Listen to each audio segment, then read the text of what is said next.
Always this fun though. A very good morning and welcome to the Ladies Club. Thank you so much for allowing us into your homes on this beautiful Wednesday morning. My name is VERONIQUE and I can't wait to once again profile our brilliant women in sport here in South Africa. Very good morning, Valen, to you. Thank you for being with us once again right here.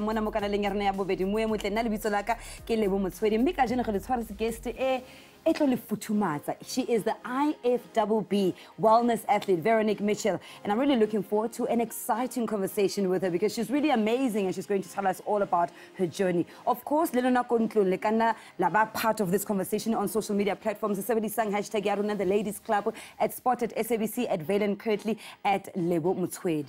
It's just so easy, and today I think there's going to be another hashtag that's going to be trending, and it's #hotness. Absolutely looking forward to an exciting show. Our topic today is focused on not only female bodybuilding, but also the health and wellness industry, and perhaps maybe the differences between the two and breaking gender stereotypes. For many women, bodybuilding is an empowering activity, but heavy weightlifting increases muscular strength and size and enhances one's physical capacity. But sometimes muscularity is typically viewed as far too masculine for women. Our culture often discourages women from developing too much muscle and becoming too strong. Which is sad because there are many social prescriptions on how a female body should be, and today we're crushing those ideas. Bodybuilding allows women to push against and break free from these societal boundaries, providing a really safe space for empowerment, and I'm really looking forward to that and understanding, like you said, the difference between masculinity and bodybuilding. I think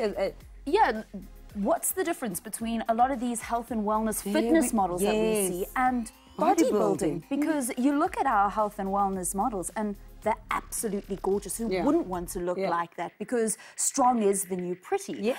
And what is that in comparison to bodybuilding, where you really get to see a lot more definition? So we'll be unpacking all of those. So stay right where you are if it's something that interests you. But I know this is something that interests every single South African because she won big at the recent South African Sports Awards. Olympic champion Caster Semenya was rewarded for her stellar track and field season when she scooped up not one, not two, 3 awards at the South African Sports Awards earlier this month in Mangaung. Absolutely. The 800-meter world champion walked away with the Sports Star of the Year, Sport Woman of the Year, and the People's Choice Awards. And the winning may not actually stop for Semenya in 2018. She's up against a host of global female superstars, which include Colombian horizontal jumps specialist Catherine Ibaguin, Kenyan steeplechaser Beatrice Chepkoech, as well as a sprinter from the Bahamas, Shawnee Miller-Weber, for the coveted IAAF Female Athlete of the Year award. And this one also needs South Africans to vote, so you have to make sure you vote. Now, South Africa have also won the accolade, which is a former champion. The former champion, in fact, Hester Kluter, was the only South African that won that accolade. This was back in 2003. So hopefully, if we can all start voting, she can be the second one since history to win this one. She's ready. She's ready to get us, let us in on her career and her choice of career and exactly why she chose it. Right after this.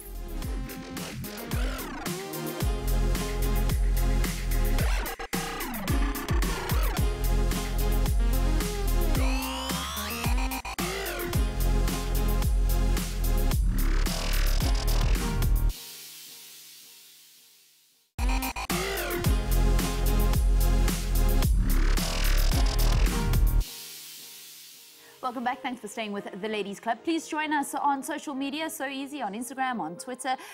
You can even find us on Facebook at Sports at SABC. Just use our hashtag the Ladies Club across all social media. Now let's talk about women who are in the spotlight, those that inspire us. South Africa top-ranked wheelchair tennis player Kgothatso KG Monjane fell in the final round after delivering a couple of gutsy performances to reach the women title decider at the Bath Indo in Great Britain earlier this month. Yeah, the US Open semi-finalists had also reached the final round without dropping a set, just like her compatriot Lucas Itole. But she fell to the second seed, Giulia Capocci, losing 6-3 and 6-2 to the world number 6, who wrapped up the second ITF 1 Series title of her career. She's really had an incredible year. That's KG Monjane.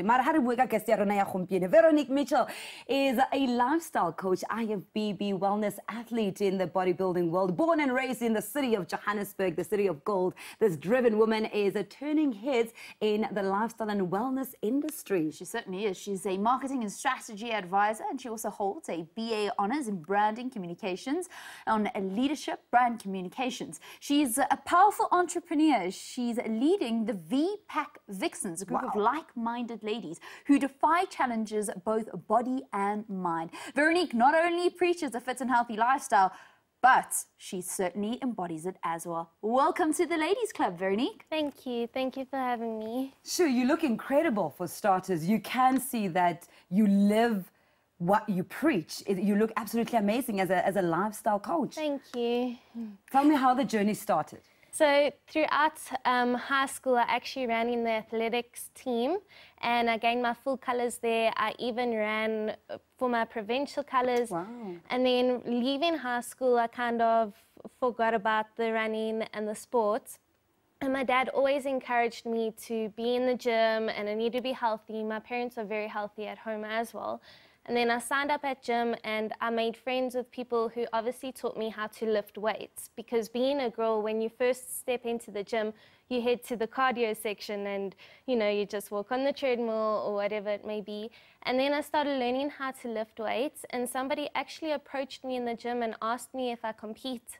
And then I said, what is compete? And I went and I did my research and then I kind of just threw myself into the deep end with my first comp. I did it without a coach. I didn't know how to pose. And then I got a taste for being on stage. And then, yeah, ever since then... you haven't stopped. You haven't looked back. Yeah. Wow. So let's just read a little bit of the CV. Since 2015, when you actually got involved in competing, you competed 14 times, placing third in the Beach Bikini division at the NABBA provincials, third in the WFF Worlds in 2015, second in the IFBB Central Gauteng Championships in 2017, earning yourself the title of IFBB Wellness Athlete. You even competed at the Arnold Classics in South Africa. So now just explain to us, are you a bodybuilder, you're a wellness athlete? What is the difference? So it's a little bit difficult to understand, but like I see it as anybody who's in the gym lifting weights is a bodybuilder. So it just depends what extreme you want to take it to, because there's a whole lot of categories that you can enter. So now starting off, I did Beach Bikini, which is like your entry level basically for competing. And then I moved on to fitness. And now in being in the fitness lineup, I could never ever get my legs small enough because they do like their girls petite. So that was hard for me. And then the wellness category actually came around at the beginning of last year into the IFBB Federation. So then I tried out a wellness lineup and I really, really enjoyed it because now I can embrace my legs and I can push as hard as I want to in the gym. It's not about worrying that my legs aren't small enough or they're too bulky. So yeah, now I'm in the wellness category. But what is the wellness category? So it's for girls who are bigger on the legs and the bum, but then from the waist up you're smaller, so you're shredded, yes. Yeah, so waist up is more like fitness bikini. Okay, and those other girls that we see that are very muscular at the top, what would be their category? So from wellness then you get your athletic fitness, and you get tone figure, and then you get, so it's a whole lot of different rankings where it kind of depicts where you'd sit. So they also have women's bodybuilding, which would be your highest ranking level. Okay. So it just depends on, as a female, where you want to be or which category you want to compete in. Wow, it's incredible to think. Hey, so bodybuilding actually caters for absolutely everybody and what you're most comfortable with and how much you want to push your body. Which is nice because then, you know, whatever your goals are, stay your goals. You don't need to feel like you need to push harder or you need to get bigger. It's totally dependent on yourself. So you are now a bodybuilder? Yeah. I would. How do you define what you do in terms of someone trying to understand what sporting code we are talking about? Yeah, I'm a bodybuilder, but then I'd categorize myself as a bikini competitor. And that is an entire in the bodybuilding world. Yeah. Wow, that's interesting. And how did your parents feel about this? They always encouraged you to be in gym. I don't think your dad, however, thought that you would actually go into competing. So initially it was a little bit tough because I think my parents expected me to be like the biggest bodybuilder ever because my dad would always say to me, don't get too big, don't lift too heavy at the gym. Or I'd be like, Dad, I can dumbbell curl 6s now, and he'd be like, you better be careful, don't injure yourself. So I think at first they were a little bit worried, and now they've seen the impact that it's had on my life, and it's more about the nutrition and well-being and what makes me feel good and comfortable and what makes me happy, because of course when you're feeling confident in your body, you perform better in all areas of your life. So now they understand it more. But yeah, in the beginning, I think they weren't too sure about what I was doing. And you talked about nutrition, and we understand that people that go to gym and try to live an active lifestyle focus a lot on that. How important is nutrition in your lifestyle? It's very, very important, 110% important. And what does it entail? So usually I eat about 6 meals every single day, and each of those meals are, well, they're actually created by, my meal plan's created by my coach. So what he does is he works out how many calories I should be eating and what my goals are, what I need to achieve, and then he'll construct a meal plan for me and send it through, and then it's up to me to prep that and eat that every single day. Sure. Yeah, once a week I do have a cheat meal though. What would it be? Everything. Everything that I can fit into my stomach in that little space. But usually my favorite is pizza and chocolate and ice cream. Yeah. Sure. You have to be really strict though, don't you? You have to. But you know what I've noticed is as soon as you're strict, you start seeing the changes in your body. Yeah. So then it makes you want to do more and more. And then you feel like, okay, I'm doing this for a good reason. Now I'm reaching my goals. Wow, okay, that may be a little bit hungry. I need a little bit of a breather. Well, good, because we're off for a quick break. Do get in touch with us on social media, hashtag The Ladies Club. We'll return with our game changer, the beautiful Veronique Mitchell, after this.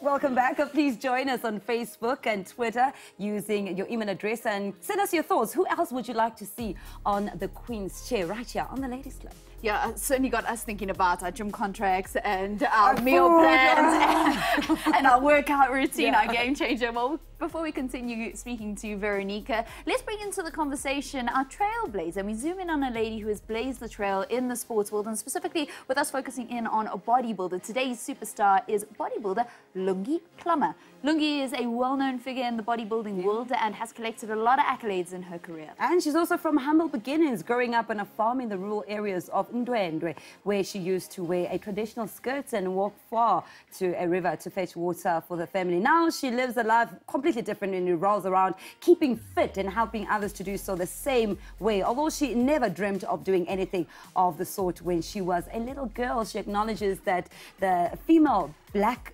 bodybuilders are rare in South Africa, and that is a sport that is still dominated by white women. I mean, I can imagine saying you're a bodybuilder, kokasi, it would be like, and then you're lifting weights, and then? I actually read an article that was about her, and you know, she achieved so much when she was competing, and it was written in 2010, and she just said, you know, for me to be walking around in a bikini is almost like me walking around naked. Yeah, and that's we don't do that. Upon, yeah. Of course, you know. And there's certain roles that women have to play, and certainly being incredibly muscular, where you're outshining the men, is a no-no in black communities. Yeah.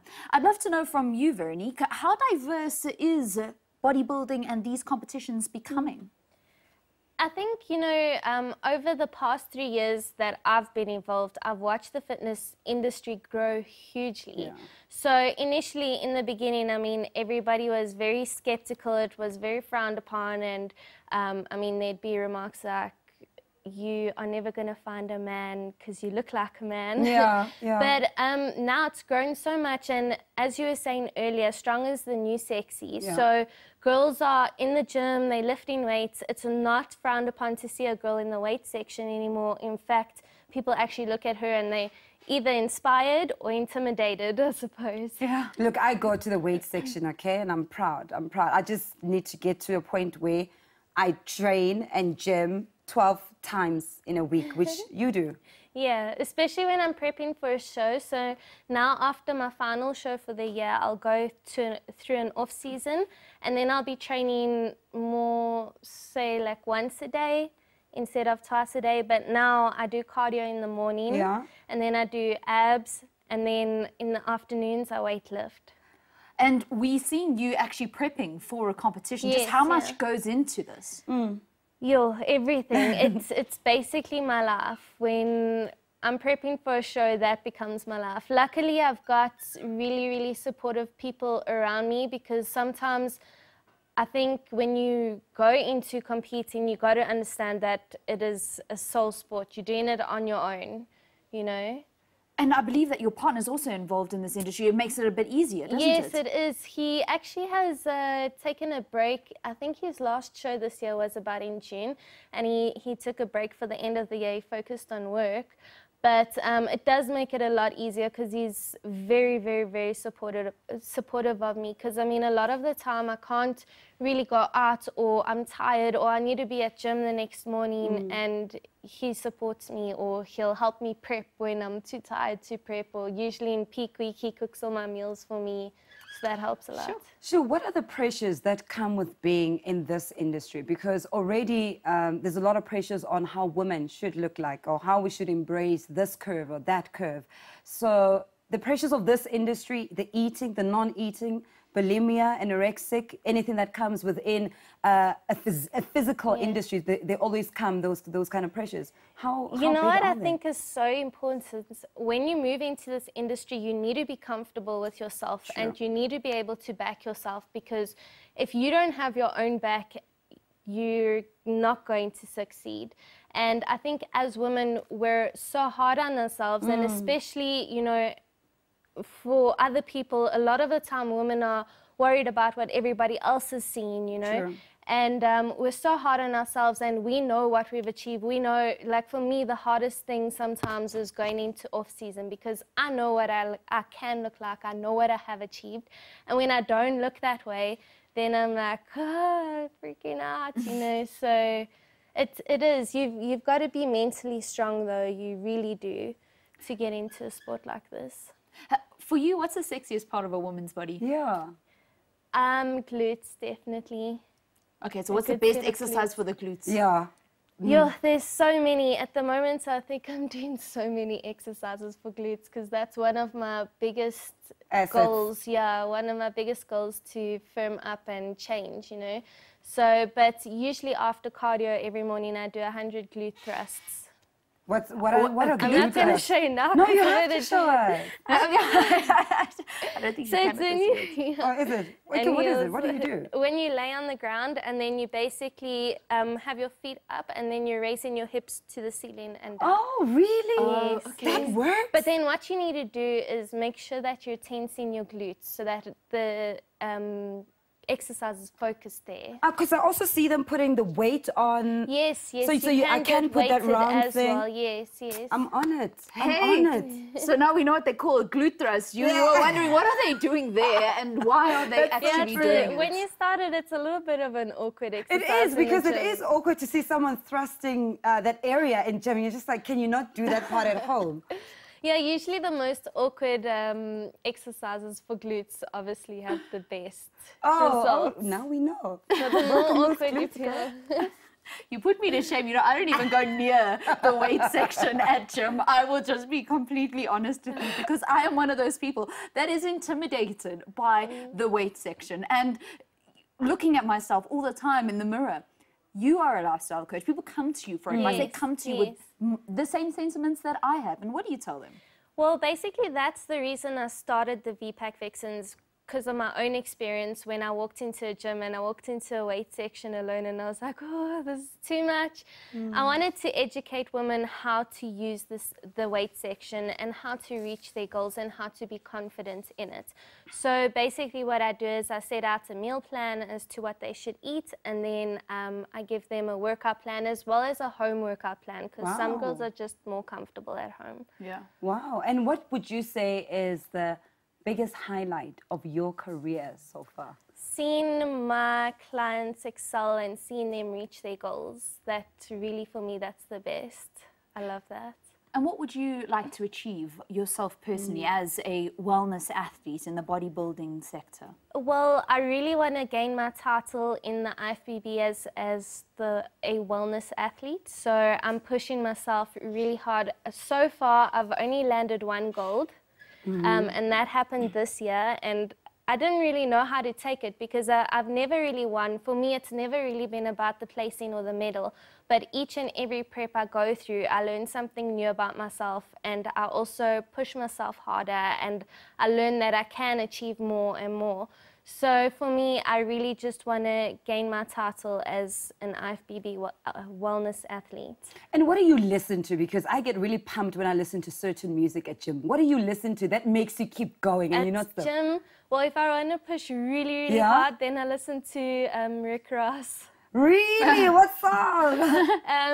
I don't know if you've heard The Devil Is a Lie. It's like really, really hard. Really? And then I'm like, yes, I'm yeah, ready keep going, for this. Yeah. That's interesting. Yeah, mainly listen to hip-hop when I train. Yeah, that's right. Do you have any special routine that you do, like a good luck routine before you compete? Because I look at that and I just think, you know, to be prancing on the stage or to be walking on the stage must be like nerve-wracking. My first show was really nerve-wracking, but like I said, I didn't even go for posing. I didn't even have a coach, so I stood on the stage and I was just like frozen.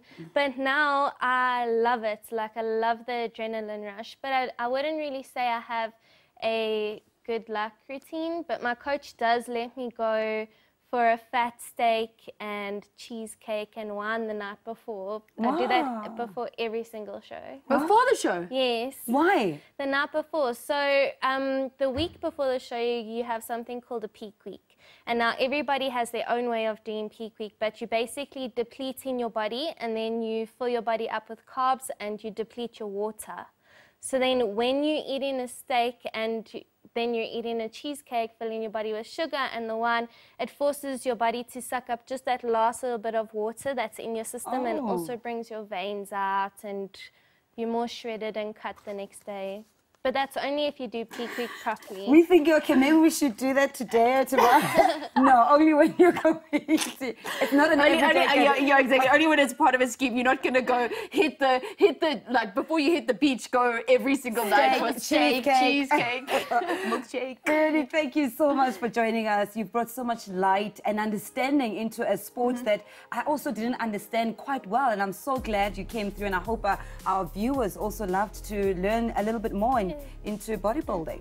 Thank you so much for having me. That's our game changer for today. Veronique Mitchell, thank you very much for being with us here on The Ladies Club. You can continue the conversation on social media. It's so easy. Hashtag The Ladies Club. And until we meet again, remember that greatness is never ever given. It's always earned. Goodbye. See you next week.